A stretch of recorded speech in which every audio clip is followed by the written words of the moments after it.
Imagine being so rich that when you go on a road trip, you accidentally collapse the entire economy of a continent. Not a fantasy, a true story. His name? Mansa Musa. And you've probably never heard of him. Mansa Musa wasn't just a king.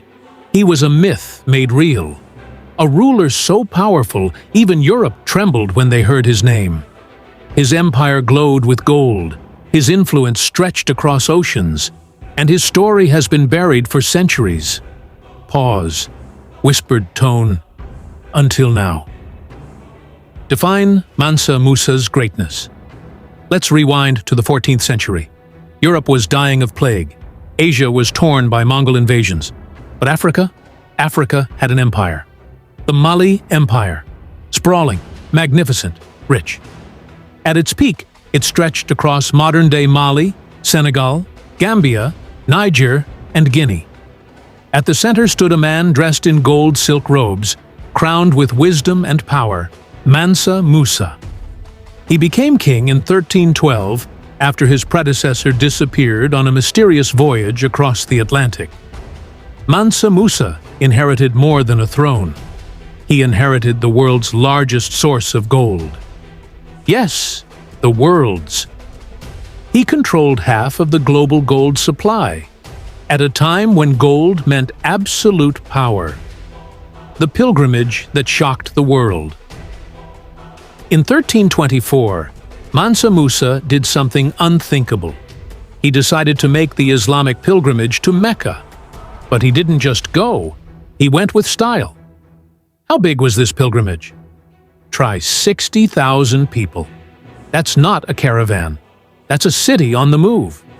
Each camel carried over 300 pounds of pure gold. Musa gave out gold freely to the poor, to cities, to mosques. In Cairo, he gave out so much gold that the value collapsed. Inflation skyrocketed. It took 12 years for Egypt's economy to recover. Yes, this one man accidentally wrecked an entire empire's economy just by being too generous. Word of Mansa Musa spread fast. European mapmakers who didn't even know where Africa truly was suddenly drew him on their maps, seated on a throne, holding a golden orb. The only African ruler shown. That's how massive he became. The empire he built. But Musa didn't just throw gold, he built legacies. On his return from Mecca, he brought architects, scholars, and books. He transformed Timbuktu into the ancient world's intellectual capital, built the Jingwereber Mosque, founded the Sankore University, where thousands of manuscripts were written on science, astronomy, medicine, law. Timbuktu had over 1 million manuscripts. Long before the Renaissance in Europe, African minds were writing, thinking, debating. Mansa Musa built cities, built futures, and yet Western textbooks barely mention him. Why? Because his story proves something powerful. Africa wasn't waiting to be civilized. It was already building civilizations. Musa's wealth made him famous, but it was his vision that made him eternal. He planted seeds of knowledge in the desert, and they bloomed into empires. After Musa's death, the Mali Empire began to fade. But his legend didn't. His story traveled across continents, whispered in palaces, buried in archives.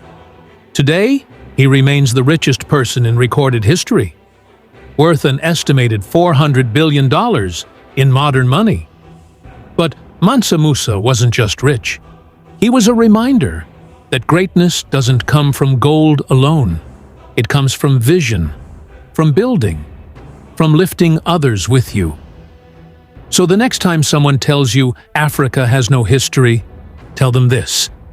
Before kings wore crowns in Europe, one ruled an empire of gold, books, and faith, and his name was Mansa Musa. If you want more lost kings, erased legends, and true stories they never taught you in school, subscribe. Because at A Benny Fact, we don't just tell history, we resurrect it.